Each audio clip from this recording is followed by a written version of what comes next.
వి gold trusted gold buyers. మీరు తాకట్టు పెట్టిన బంగారాన్ని విడిపించి ఈ రోజు ఉన్న మార్కెట్ ధరకు కొనబడును.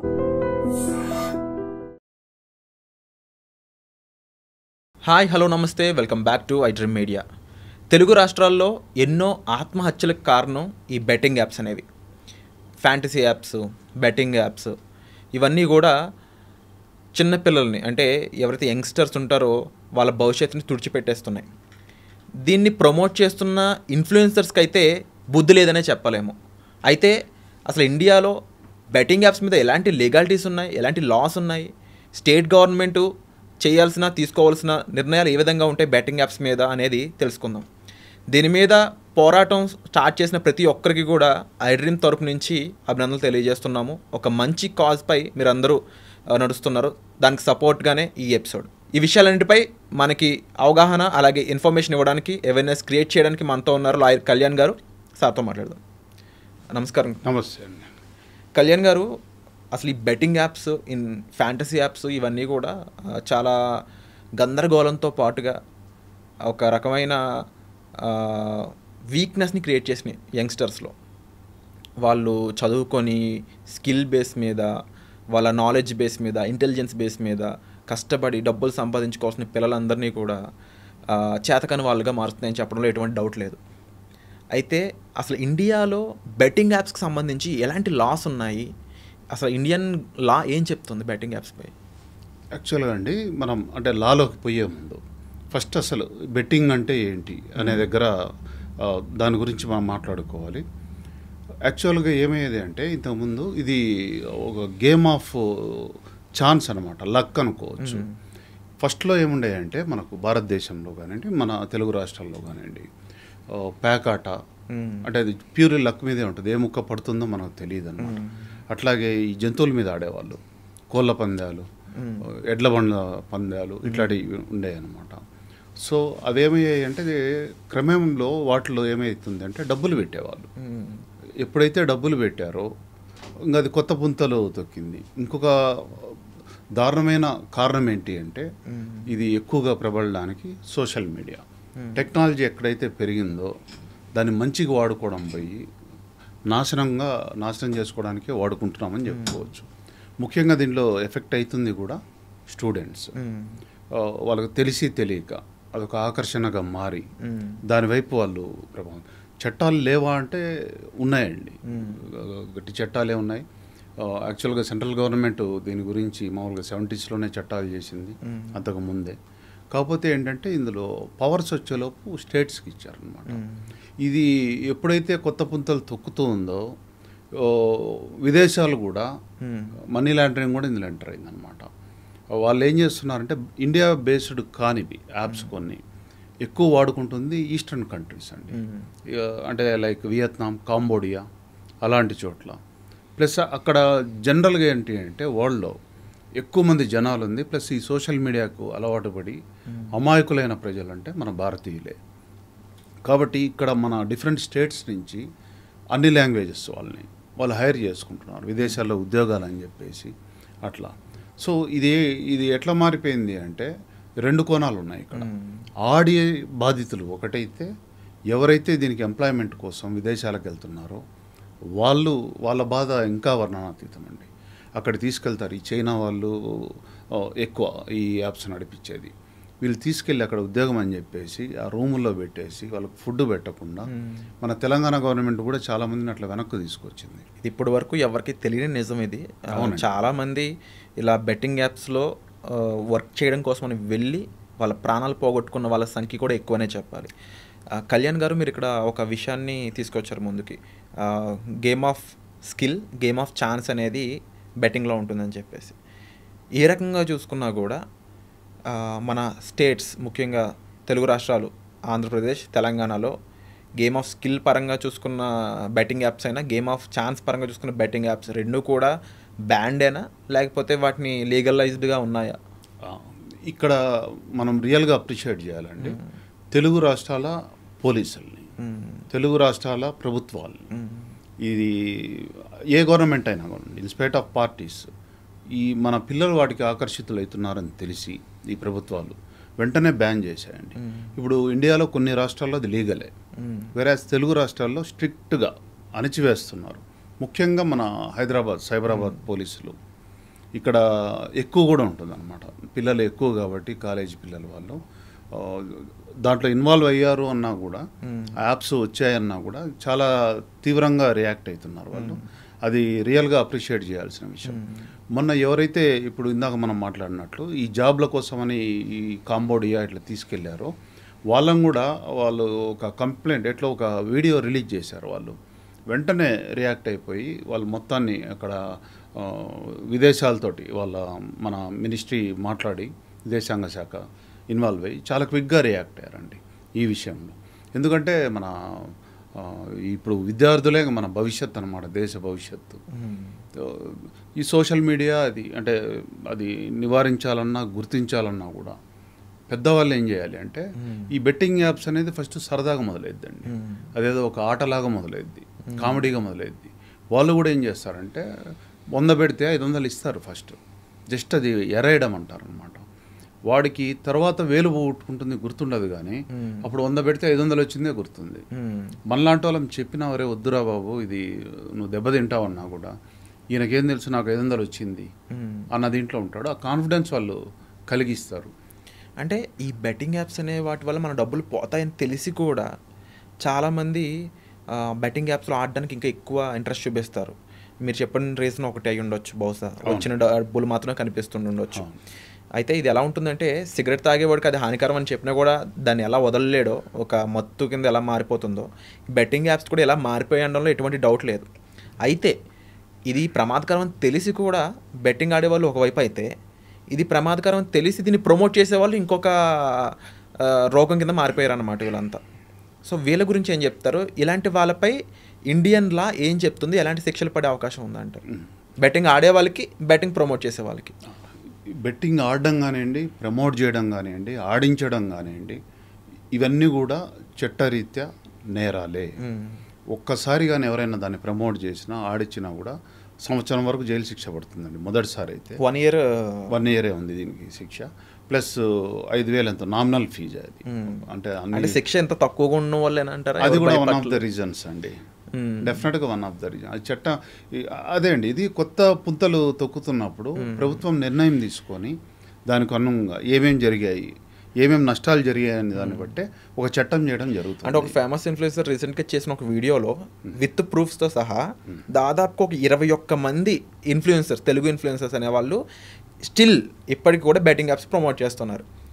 ఇన్ కేస్ ఇది గవర్నమెంట్ దృష్టికి వెళ్తే వీళ్ళకి కేవలం 1 ఇయర్ జైలు శిక్ష మాత్రమే పడుతుంది అంటారా? అదే 5,000 అనేది వాళ్ళకి పెద్ద లెక్కే కదండి. ఇది చాలా ఎక్కువ కూడా ఆఫర్ చేస్తారండి ఇన్ఫ్లుయెన్సర్స్కి. ఎందుకు వెళ్తారు అంటే కూడా ఒక 1,00,000 మంది ఫాలోవర్స్ ఉంటే చాలండి. ఇన్స్టాగ్రామ్ కానివ్వండి, ఫేస్బుక్, వీటిల్లో చాలా భారీగా ఆఫర్ చేస్తారు. ఎంత ఆఫర్ చేస్తారంటారు? పెద్ద అమౌంట్సే చేస్తారండి, కొన్ని 10 లక్షల్లోనే ఉంటుంది. యాక్చువల్గా నాది ఇన్స్టాలో పేజ్ ఉందండి, 2 లక్షల పైన ఉన్నారు ఫాలోవర్స్. ఇన్ఫ్యాక్ట్ నాకు కూడా వచ్చింది దాని ఆఫరు. ఓకే, అంటే మీరు అడ్వకేట్ అని తెలుసు, ఇన్స్టాగ్రామ్లో తెలుసు, నేను ఏం చెప్తానో తెలుసు, నేను జనాలకి ఏం చెప్తానో తెలుసు, లీగల్గా ఉండండి ఇట్లాంటి చేయొద్దని చెప్తున్నా కూడా వాళ్ళు కైండ్ ఆఫ్ ఫోర్స్ చేశారు. మిమ్మల్ని అప్రోచ్ అయినది ఒక అంటే ఏజెంట్ ద్వారానా, లేకపోతే వాళ్ళు కూడా ఇన్ఫ్లుయెన్స్? మనకు తెలియదండి. వాళ్ళు ఏజెంట్ అంటే వాళ్ళకి సంబంధించిన వాళ్ళే, మిడిల్ మ్యాన్ ఎవరు కాదు. డైరెక్ట్గా సార్ ఇది మాది ఇట్లుంది చేస్తే పెద్ద అమౌంట్ ఇస్తామని ఒక ఫిగర్ చెప్పారు. ఓకే, దేనికి సంబంధించింది అది? లేదు సార్ అంటే వాళ్ళు చెప్పడం కూడా ఎడ్యుకేటింగ్ అని చెప్తారు. First educated betting apps education అనే పేరుతో, మరి తర్వాత స్లోగా రిక్రియేషన్ అన్నారు. నేను అసలు ఏంటి అని ఒక ఎంతూజియాస్టిక్ అంటే ఏం జరుగుతుంది సంఘంలో అని చెప్పేసి నేను ఏదొచ్చినా కూడా చర్చలో ఇన్వాల్వ్ అవుతా. ఫస్ట్ తెలుసుకొని అట్లీస్ట్ నలుగురు చెప్పొచ్చు అన్నమాట, కరెక్టా కాదా అని కొద్దిగా డెప్త్ మాట్లాడాము వాళ్ళతో. ఫస్ట్ ఏమన్నారంటే అది పిల్లలకి నాలెడ్జ్ పెరిగిద్ది, ఐక్యూ పెంచేది అన్నారు. ఓకే అన్న. తర్వాత దాంట్లోకి పోతూ ఉంటే ఇవన్నీ అంటే లాజిక్లు వస్తున్నాయి. మీరు అన్నట్లు ఇందాక game of luck, game of ఛాన్స్లు కనపడుతున్నాయి నాకు. ఇదేంటండి ఇట్లుంది అని. దానివల్ల ఐక్యూ పెరిగిద్ది సార్ అంటారు. అప్పుడు పేకాట కూడా ఐక్యూ పెరిగాయి, ఏ ముక్క వేయాలి, ఏ ముక్క తీసుకోవాలి అనేది. ఒక్కొక్కరిని బట్టి ఉంటుందండి అది. కొంతమంది అది ప్రమోట్ చేస్తున్నారు. మేబీ ఇన్ఫ్లుయెన్సర్లో కూడా కొంతమంది చాలా కొంతమంది వాళ్ళకు ఒక నాలెడ్జ్ ఉండే పోతారు దీంట్లోకి ప్రమోట్ చేయడానికి. కొంతమంది ఇనీషియల్గా ఇట్లా ఐక్యూ ఇంప్రూవ్ చేసేది అట్లా అంటే కూడా చేసి ఉండొచ్చు. ఇంకో ప్రాబ్లం ఏంటంటే అండి, ఇది మన తెలుగు రాష్ట్రాల్లో బ్యాన్ ఉంది.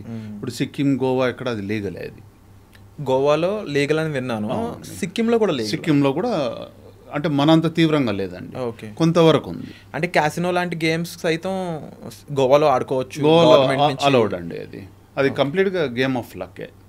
బట్ ఇన్ గోవా స్టేట్ అది అలౌడ్. మన దగ్గర బ్యాన్ అండి, చాలా స్ట్రిక్ట్ కూడా యాక్షన్ ఉంటుంది అన్నమాట.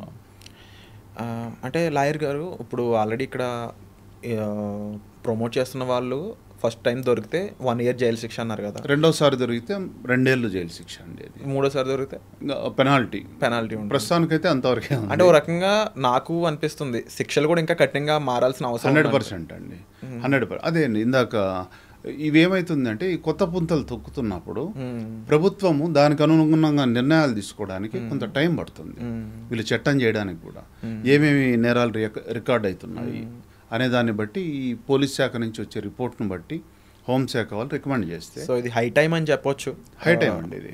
గవర్నమెంట్ కానీ పోలీసులు కానీ కొంచెం కట్టుదిట్టంగా బెట్టింగ్ యాప్స్ని ఇన్ఫ్లుయెన్స్ చేస్తూ ప్రమోట్ చేస్తూ ఎవరైతే ఉన్నారో వాళ్ళందరినీ కాస్త క్రమశిక్షణలో పెట్టాల్సిన అవసరం ఉందనిపిస్తుంది. అవసరం ఉంది. ప్లస్ ఇంకోటి అండి, ప్రభుత్వందే కదండి ఇందులో బాధ్యత, పేరెంట్స్ది, ఫ్యామిలీ మెంబర్స్ది కూడా. మీరు ఒక మాట చెప్పారు యాక్చువల్గా మనం పాడ్కాస్ట్ స్టార్ట్ చేయడానికి ముందు, విరాట్ ఎక్కువ మంది దాదాపుగా 18 to 24 ఏజ్ లోపే బలవుతున్నారు ఈ బెట్టింగ్ యాప్స్ అన్నిటికీ అని. అసలు ఎలా గుర్తించాలి వీళ్ళందరినీ? మంచి ప్రశ్న అండి. ఇది ఎట్లుంటుందంటే అండి, అది ఒక ఆకర్షణగా మొదలైద్ది, ఒక ఆటలాగా మొదలైద్ది అనమాట. వాడికి 100 పెట్టినప్పుడు 500 రాగానే ఆ పిల్లవాడికి, కాలేజ్ పిల్లలండి అంతా, ఇంజనీరింగ్ పిల్లలు, ఈ మామూలు డిగ్రీ పిల్లలు, ఇంటర్మీడియట్ నుంచే మొదలైద్ది అనమాట. నా క్లయింట్స్లో ఉన్నారండి సూసైడ్ చేసుకున్న వాళ్ళు కూడా ఉన్నారు. బాధాకరం అది చాలా. సార్ నేను మీతోటి మాట్లాడాలి, రేపు వస్తా, ఎల్లుండి వస్తా అని వారంలో వస్తాను సార్ అని వాళ్ళు మన దగ్గరికి రారు కూడా. వాళ్ళకి అంత టైం ఉండదు, కంటిన్యూస్గా వస్తాయండి ఫోన్స్. దీనికి లింక్ ఉందండి, మళ్ళీ లోన్ యాప్స్తో లింక్ ఉంది వీటికి. బెట్టింగ్ యాప్స్కి లోన్ యాప్స్కి లింక్ 100% ఉందండి లింక్. కొంత ఎక్స్ప్లెయిన్ చేస్తారు. 100%. ఇదేమవుతుందంటే పిల్లవాడు ఎప్పుడైతే ముభావంగా ఉంటాడో, నలుగురం కూర్చున్నప్పుడు పక్క రూమ్లోకి వెళ్ళిపోతున్నాడో, ఒకటి వాడికి గర్ల్ ఫ్రెండ్ అన్న ఉండాలి, అమ్మాయితో రిలేషన్ అన్న ఉండాలి, లేదా ఇలాంటి దాంట్లో ఉండాలి. తల్లిదండ్రుల బాధ్యత ఏంటంటే పిల్లవాడి బిహేవియర్లో ఎప్పుడైతే మార్పు వచ్చి వాడు కొద్దిగా గంభీరంగా ఉండడము, బాధగా ఉండడం ఉన్నప్పుడు కంగారు పడి వాళ్ళతోటి మనం ఆర్గ్యుమెంట్ చేయకూడదండి. పిలిచి కూర్చోబెట్టి మాట్లాడుకోవాలి పేరెంట్స్. ఏమైంది నాన్న, ఏదో తేడా ఉన్నావు ఏంటి అని. ప్లస్ ఇట్లాంటి ఉపయోగకరమైన వీడియోలు చూసినప్పుడు కూడా వాళ్ళని కూర్చోబెట్టుకొని ఎడ్యుకేట్ చేయాలి. సమాజంలో ఇది జరుగుతుంది, నువ్వు ఇట్లా జాగ్రత్తగా ఉండాలి. అది పేరెంట్స్ బాధ్యత అండి. ప్రభుత్వాన్ని, పోలీసుల్ని, ఉన్న చట్టాలని వెతుక్కునే బదులు కూడా ఇంటి నుంచే మనం మొదలు పెట్టుకోవచ్చు అనమాట. సో పిల్లలు అట్లా ఉన్నప్పుడు కూర్చోబెట్టుకొని మాట్లాడుకోవాలండి. వీళ్ళు ఏం చేస్తున్నారంటే ఈ బెట్టింగ్ యాప్స్లోకి వచ్చేలోపు ఫస్ట్ సారి అండి వచ్చేది 100కి 500, తర్వాత వీడు వేలలో పోగొట్టుకుంటాడు. ప్రతి 1000 పెట్టేటప్పుడు 5000 వస్తుంది అనుకుంటాడు వీడు. అట్లా వెళ్ళిపోతారనమాట. వీడు వెనక్కి తిరిగి చూసుకునే లోపు ఆ రిజర్వ్స్ అన్నీ అయిపోతాయి. ముందు ఫ్రెండ్ని అడుగుతాడు, ఒక 1000, 2000 చదువుకునే పిల్లలే, అట్లా 5 మందిని అడుగుతాడు. ఆ 10 మందిలో ఏమవుతుంది అంటే, అరే వాడు ఊరికే డబ్బులు అడుగుతారా అనేది రాగానే ఆ ఫ్రెండ్స్ ఇవ్వరు. టక్కనిచ్చేది లోన్ యాప్. జస్ట్ నీ ఐడి కార్డు పెట్టేశాము అంటే ఇమీడియట్గా డబ్బులు ఇచ్చేస్తారు వాళ్ళు. ఇచ్చాక వాళ్ళ హరాస్మెంట్ మామూలుగా ఉండదు అనమాట. ఈ లోన్ యాప్స్ ప్రమోషన్స్లో కూడా నేను అప్పుడప్పుడు నా ఫ్రెండ్స్ ద్వారా చూసింది ఏంటి అంటే, మీకు సిబిల్ లేకపోయినా పర్లేదు, అసలు మీకు ఎటువంటి సర్టిఫికేషన్స్ కానీ ఎటువంటి ఐడెంటిఫికేషన్స్ కానీ ఏమీ అవసరం లేదు, జస్ట్ లాగిన్ అవ్వండి, లోన్ తీసుకోండి. ఎంత దుర్మార్గంగా తయారైపోయాయి ఈ లోన్ యాప్స్ కూడా. ఇందాక చెప్పినట్లండి మేజర్లీ చైనా అటువైపు నుంచి ఉన్నవే. ఇవి కూడా వర్క్ ఫ్రమ్ కాంబోడియా అక్కడి నుంచి అనమాట. వాళ్ళకు బలం ఏంటి అంటే మీ ఫోన్ నెంబర్లో, మీ ఫోన్లో ఉండే డేటా. లోన్ యాప్ వాడు దానికి మనం అలౌ కొడుతూ ఉంటాము పర్మిషన్స్ అన్నీ కూడా. ఒక్కసారి మీరు ఆలోచించుకోవాల్సిన టైం అది. మీ ఫోన్లో ఉన్న ఈ డేటా అనేది యాక్సెస్ చేస్తుంది అనేది మీకు అర్థం చేసుకోవాల్సిన టైం ఇది. వాళ్ళ బలమే అదండి. నువ్వు అలౌ చేయకపోతే అందులో లాగిన్ కాలేవు, నీకు డబ్బులు రావు. సో నువ్వు అలౌ చేసినప్పుడు ఏమవుతుంది అంటే నీ యాక్సెస్ అంత ఇస్తున్నావు. అందులో అమ్మ, నాన్న, బావ, అత్త అందరూ ఉంటారనమాట. కాంటాక్ట్స్, ఫొటోస్, గ్యాలరీని యాక్సెస్ చేస్తుంది, పర్మిషను, అలాగే కాంటాక్ట్స్ యాక్సెస్ చేయడం పర్మిషన్ అడుగుతుంది, ఫొటోస్ ఎవ్రీథింగ్. ఫొటోస్ వచ్చాయంటే అయిపోయాయండి. ఇంకా అందులోంచి లొకేషన్ కూడా యాక్సెస్ అడుగుతుంది, లొకేషన్ కూడా యాక్సెస్ అడుగుతారు. కాకపోతే జనరల్గా వాళ్ళు రారండి, వాళ్ళు వచ్చేది రేరు. నిన్న మొన్న కూడా నాకు కాల్స్ వస్తూ ఉంటాయి మా క్లయింట్స్ కానివ్వండి, సార్ ఇట్లా లోన్ యాప్ వాళ్ళు వచ్చారు, గొడవ చేస్తున్నారు ఇంటి దగ్గర అని. ఈ బెట్టింగ్ యాప్స్లో డబ్బులు పెట్టడం కోసం లోన్ యాప్స్ నుంచి డబ్బులు తీసుకుంటారు. లోన్ యాప్స్లో తిరిగి కట్టలేక వాళ్ళు ఆత్మహత్యలు చేసుకుంటూ ఉన్నారు. నాకు తెలిసిన వాళ్ళు 70 లక్షలు 80 లక్షలు చేసిన అప్పులు ఉన్న వాళ్ళు అంటే లోన్ యాప్స్లో 70 లక్షల అమౌంట్ ఇస్తారంట. ఒక్క లోన్ యాపే కదండి, బయట తీసుకోవడం కానివ్వండి, ఇట్లా లోన్ యాప్ అంత పెద్ద అమౌంట్స్ ఇవ్వరు వాళ్ళు. ఓవరాల్గా ఏంది అంటే 70 lakhs అప్పు ఉంది ఇతనికి అని చెప్పి వడ్డీలు కట్టిన వాళ్ళు ఉన్నారు. మళ్ళీ 40 లక్షలు చేసుకున్న వాళ్ళు, వాడు మళ్ళీ ఒక వ్యక్తి అయితే 40 lakhs అయిపోతే వాళ్ళు ఏదో చేసి పేరెంట్స్ అంతా తిట్టి కట్టారని గుట్టుగా మళ్ళీ ఒక 30 లక్షలు చేశాడు అతను. వాళ్ళకి ఇంకా ఇంట్లో నమ్మకం పోయింది అనుకోండి, వాళ్ళకి నెక్స్ట్ వచ్చే థాట్ ఇదే, చనిపోవాలా అనిపిస్తుంది అనమాట. ఫస్ట్ దాని వైపు వెళ్ళకూడదండి. వెళ్ళాము తప్పు జరిగిందంటే ఆపేయాలి. ఫస్ట్ ఆపాక భయపడకూడదు, తప్పు జరిగిపోయింది అంటే ఏదైనా ప్రాబ్లం ఉందంటే దానికి కూకట వేలతో సహా దానికి పీకేయాలి, కంప్లీట్ సొల్యూషన్ ఇవ్వాలి అనే దాంతో చాలామంది వర్క్ చేస్తూ ఉంటారు. అలాంటి సొల్యూషన్ ఇవ్వాలనుకున్నప్పుడు ఇది ఎక్కడ స్టాప్ చేయాలంటారు దీన్ని? అసలు ఫస్ట్ ఇంకా దిగాడు అనుకుందామండి మనం. ఇంకా దిగాడు, అతను ఆడుతున్నాడు, ఈ లోన్ యాప్స్ కూడా ఎంటర్ అయ్యాడు అనుకుందాం, ఎగ్జాంపుల్ చెప్తున్నాను నేను. ఇంకా తెలుసుకున్నాడు అతను, నేను చేస్తుంది తప్పనో మళ్ళీ చేయకూడదనో రియలైజ్ అయ్యాడు మనిషి. అప్పుడు ఏంటంటే ధైర్యంగా ఉండాలండి. చేసిన తప్పు చేశాం మనం, ప్రాణం తీసుకుంటే పోయేది వచ్చేది ఏం లేదు. నేను ఇంట్లో వాళ్ళని ఇంకా హింస పెట్టినట్లే, నేను బాధ పెడుతున్నాను మా ఇంట్లో వాళ్ళని, చచ్చిపోతాడు వీడు. కాదు, చచ్చిపోయి డబల్ బాధ పెడుతున్నాడు. నువ్వు అప్పటి వరకు ఒక 5 రూపాయలు బాధ పెట్టేవాడివి, చచ్చిపోయావంటే 100 రూపాయలు బాధ పెట్టినట్టే వాళ్ళని. నువ్వు మనిషి పోవడం ఒకటి, ఈ అప్పులు వాళ్ళు ఎటు ఇంటి దగ్గర పేరెంట్స్ నుంచి వసూలు చేసుకుంటారు. అది రియలైజ్ కావాలి. నీకు సమస్య వచ్చింది, ఏ బ్యాంకర్ కానివ్వండి, ఎవరు లోన్ ఇచ్చిన వాళ్ళు కానీ ఇంటికి వచ్చి అబ్యూజ్ చేయడానికి లేదు. అదొకటి ఉంది మన చట్టంలో. అంత ప్రెజర్ పెట్టి పీకల మీద కూర్చోడానికి లేదు. డెఫినెట్గా వాళ్ళు రికవరీ చేయాల్సిందే అండి, అది కూడా ప్రజల డబ్బే, రికవరీ చేయాలి, వస్తారు. కాకపోతే దానికి లీగల్గా కోర్టుకు వెళ్ళి సివిల్ కేసు ద్వారా చేసుకుంటే వచ్చి కొడతాము తిడతాము అంటే కుదరదు. మీరు ప్రాపర్గా ఇంటి దగ్గరకు వచ్చి గొడవ చేస్తున్నారు, 100కి ఫోన్ చేయండి, పోలీసులు వస్తారు. అట్లా వచ్చి బూతులు తిట్టడానికి లేదు, అడిగే పద్ధతిలో అడగాల్సిందే వాళ్ళు లీగల్గా. కోర్టు ద్వారా నోటీసులు పంపించి కోర్టులోంచి రికవరీ చేసుకోవాలి. యాక్చువల్లీ అది టైం పడుతుంది కాబట్టి మన కోర్టులో ప్రొసీజర్ డిలే ఉంటుందండి, లేట్ అవుతుంది కాబట్టి వాళ్ళు ఏంటంటే హార్ష్గా ఇంటికి వచ్చి గొడవ పెట్టి వసూలు చేసుకుంటారు. ఇది ప్రాబ్లం మెయిన్. సో ప్రాణం తీసుకునే ముందు ఒక్కసారి మీ ప్రాణం ఎంత విలువైందని ఆలోచించుకోండి. అది 40 లక్షలు 50 లక్షలు కోటి 2 కోట్లు ఎంత డబ్బులైనా సరే వాటన్నిటికన్నా ఎక్కువ విలువైంది మీ ప్రాణం. మిమ్మల్ని నమ్ముకొని మీకు కన్నవాళ్ళు ఉంటారు, మీకు సంబంధించిన ఫ్రెండ్స్, ఫ్యామిలీ, వీటిని ఒక్కసారి ఆలోచించండి. అయితే ఈ సివిల్ కేసెస్లో వీటి ద్వారా పరిష్కారం ఎంతవరకు వస్తుందో అంటారు? కోర్టు ఎటువంటి తీర్పు ఇచ్చే ఛాన్సెస్ ఉంది? ఇన్ కేస్ ఎవరైనా సరే నేను ఇలా తప్పు చేశాను బట్ నాకు ఇప్పుడు దీని నుంచి రిలీఫ్ కావాలి అనుకుంటే? రిలీఫ్ అంటే అండి డబ్బు పే చేయాల్సింది. మనకు ఏదన్నా అంటే ఎట్లుంటుంది అంటే ఈ లోన్ యాప్స్ వల్ల రికవరీ చాలా ఘోరంగా ఉంటుంది. స్పాట్లో తంతాం, లేకపోతే డబ్బులు ఇవ్వకపోతే మీ అపార్ట్మెంట్ దగ్గరకు వచ్చి ఇచ్చేస్తాం, నీ న్యూడ్గా ఫోటో పెడతాం, ఇందులో నీ వైఫ్ ఫోటో ఉంది, ఆమె ఫోటో న్యూడ్గా. అంటే ఇలాంటి మాటలు చెప్పినప్పుడు గవర్నమెంట్ వాళ్ళ మీద ఏం యాక్షన్ తీసుకోదా? ఈ ప్రాబ్లం అదే అండి. ఆ యాప్స్ అన్ని కూడా ఇక్కడవి కాదు, ఇక్కడ బేస్డ్ కాదు. వాడు కాంబోడియా నుంచి మన తెలుగు వాళ్ళని హైర్ చేసుకొని వాళ్ళతో చేయిస్తాడు. వాళ్ళు మనసు చంపుకొని చేయడమే అండి ఆ కాల్ సెంటర్ వాళ్ళు. అందులోకి వెళ్ళి వాళ్ళు బయటికి రాలేరు. వాళ్ళ మొత్తం పాస్పోర్ట్లు, వీసాలు మొత్తం వాళ్ళ దగ్గర పెట్టుకుంటారు, లాగేసుకుంటారు. ముందు వాళ్ళు అక్కడి నుంచి రావడానికి పాపం తపన పడుతుంటారు. నువ్వు ఇన్ని కాల్స్ చేస్తే వాళ్ళకు ఒక టార్గెట్ ఉంటుంది. కాబట్టి గవర్నమెంట్ మ్యాక్సిమం ట్రై చేస్తుందండి. ఈ టెక్నాలజీని అంత స్పీడ్గా అందుకోవట్లేదని చెప్పుకోవచ్చు. అంటే నేరస్తుడికి ఉన్నంత కమాండ్ దీని మీద ప్రభుత్వానికి తక్కువే అని చెప్పుకోవచ్చు. వీటిలో వాడు యాక్షన్ చాలా స్పీడ్గా ఉంటుంది, రియాక్షన్ ఏంటంటే ప్రభుత్వం కాబట్టి ఒక సిస్టమ్ ప్రకారం పోవాలి కాబట్టి టైం పడుతుంది. ఇదంతా ఆలోచించినప్పుడు కళ్యాణ్ గారు నాకు అనిపించేది ఏంటి అంటే, నాకనే కాదు చాలామందికి అర్థం చేసుకోవాల్సిన విషయం కూడా ఏంటి అంటే, బెట్టింగ్ యాప్స్ అనేది స్టార్ట్ చేసిన వాళ్ళు ఇంకా దానిలోంచి బయటికి రాలేని సిచ్యువేషన్లో ఉంటే కొత్త వాళ్ళు కనీసం వెళ్ళనివ్వకుండా దీనికి సంబంధించి బెట్టింగ్ యాప్స్ ఉన్నాయి అని చెప్పేసి ప్రమోషన్స్ లాంటివి చేయనివ్వకుండా అసలు ఈ బెట్టింగ్ యాప్స్ అనే ఒక కంప్లీట్ ఎరాడికేట్ చేస్తూ ఏదన్నా యాక్షన్ తీసుకోవడం బెస్ట్ అనిపిస్తుంది. 100%. మీరేమంటారు? 100% అది ప్రభుత్వం కూడా పర్లేదండి, చర్యలు తీసుకుంటున్నారు.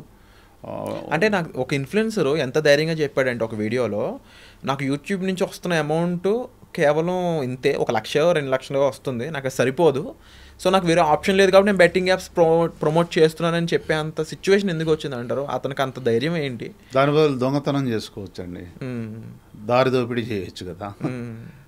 అది దానివల్ల ఒకరికే నష్టం. తన కుటుంబం బాగోవడానికి ఒక 10 కుటుంబాలని నాశనం చేస్తాను అని చెప్పినట్టే ఉంది. అది డబ్బు కోసమే బెట్టింగ్ యాప్స్కి పోతున్నాను అంటే అంతకంటే దుర్మార్గం, అంతకంటే నీచం లేదండి. చట్టరీత్యా నేరమైనా కూడా అది, మనం ఎథికల్గా చూసినా కూడా అది పాపం కూడా. So Indian law in future ఎలాంటి లాస్ తీసుకురావాలి ఇలాంటి ఇన్ఫ్లుయెన్సర్స్ మీద అంటారు?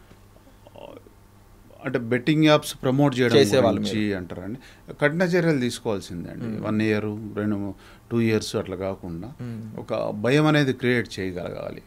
దానికి అంటే డెఫినెట్గా ప్రభుత్వం ఈ దిశగా కూడా ఆలోచిస్తుందండి. ఇంకోటి ఏమవుతుందంటే అండి, ఇన్ఫ్లుయెన్స్ అందరూ కూడా రియల్గా ఇన్ఫ్లుయెన్సర్సే కదా, వాళ్ళ మీద తీసుకోవాలి చర్యలు అన్నా కూడా వాళ్ళు పొలిటికల్గా కానివ్వండి ఎట్లయినా ఇన్ఫ్లుయెన్స్, బట్ స్టిల్ పోలీసులు అయితే ఇప్పుడు మొన్న ప్రభుత్వాలు కూడా చాలా సీరియస్గా రియాక్ట్ అయ్యాయి, మన తెలంగాణలో కూడా అయ్యి వాళ్ళ మీద కేసులన్నీ కూడా అయితే ఫైల్. సజ్జనార్ గారు అయితే చాలా స్ట్రాంగ్గా యాక్షన్స్ అవి చెప్తూ ఉన్నారు. ఆయన సోషల్ వీటి మీద ఎప్పుడు వెరీ కమిటెడ్గా కనిపిస్తుంది, కమిటెడ్గానే ఉంటారు, ఎప్పుడు కూడా ఆయన ముందు వరుసలోనే ఉంటారు ఆయన. సో కనీసం ఆయన పెట్టే భయం అయినా సమాజంలో చేంజ్ తీసుకురావాలని మనస్ఫూర్తిగా కోరుకుంటున్నాను. And at the same time దీని గురించి కాస్త మాకు వివరణ ఇచ్చినందుకు కూడా thank you so much sir. తప్పకుండా ఈ బెట్టింగ్ యాప్స్ అనేవి తొలగించడానికి, బెట్టింగ్ యాప్స్ ప్రమోట్ చేసే వాళ్ళ మీద కూడా సరైన యాక్షన్ గవర్నమెంట్ తీసుకోవాలని అయితే మేము ఐడ్రీమ్ తరఫు నుంచి భావిస్తున్నాము, కోరుకుంటున్నాము కూడా. ఇక మీరేమంటారు బెట్టింగ్ యాప్స్ సంబంధించి? మీ ఫ్రెండ్ అయి ఉండొచ్చు, మీ తమ్ముడో మీ బ్రదర్ ఎవరొకరు మీకు తెలిసిన వాళ్ళు బెట్టింగ్ యాప్ అనేది చేస్తున్నారు, బెట్టింగ్ యాప్స్ యూస్ చేస్తున్నారు అనుకున్నట్లయితే సరైన యాక్షన్ మీ సైడ్ నుంచి కూడా తీసుకోండి. అలాగే ఈ బెట్టింగ్ యాప్స్పై మీ అభిప్రాయం ఏంటనేది కామెంట్ సెక్షన్లో మెన్షన్ చేయండి. డెఫినెట్లీ గవర్నమెంట్ అనేది మరింత స్ట్రిక్ట్గా దీని మీద రూల్స్ అనేవి తీసుకురావాలని నేను కోరుకుంటున్నాను sir. So thank you so much ఈరోజు పాడ్కాస్ట్లో మాకు ఇన్ఫర్మేషన్ ప్రొవైడ్ చేసినందుకు. Thanks again. Thanks for the opportunity. iDreams, this police diaries is something very, very valuable towards that. I must really appreciate Murali, your insights. iDreams founder and CEO చిన్న వాసుదేవ్ రెడ్డి గారితో Muralidhar crime stories చాలా famous అయిపోయినావు.